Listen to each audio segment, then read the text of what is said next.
Hello friends, आपण मानकु मो channel रे मु स्वागत जणाउछि। आपण मानकु ए वीडियो रे मु नवीन कार्ड विषय रे कहबी।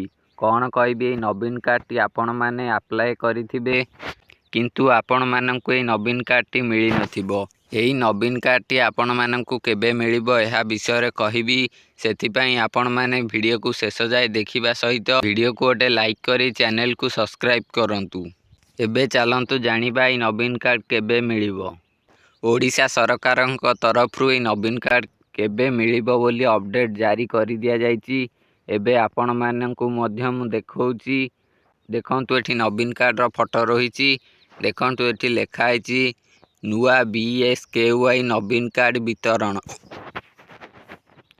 नुआ बीएसकेवाई नवीन कार्ड वितरण तालिकाभुक्त घरोई चिकित्सालय रे 3.8 कोटी लोकंक पाई स्वास्थ्य भरोसा तालिकायुक्त घरोई चिकित्सालय रे परिवार सबु सदस्यंक पाई वर्षकु 5 लाख टंका एवं महिलांक पाई वर्षकु 10 लाख टंका चिकित्सा सहायता। 800 प्लस चिकित्सालय देश भितर पंजीकृत अछंती। एही नवीन कार्ड टिकु एबे सरकार लॉन्च करने को जाउछंती। आपण जदि एही नवीन कार्ड रे आवेदन करिसंती तेबे आपण को एही नवीन कार्ड टी मिल जिवो।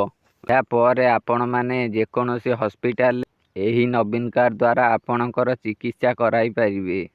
शेष रे आपण माने वीडियो को लाइक करी चैनल को सब्सक्राइब करी विदाय नियंतु।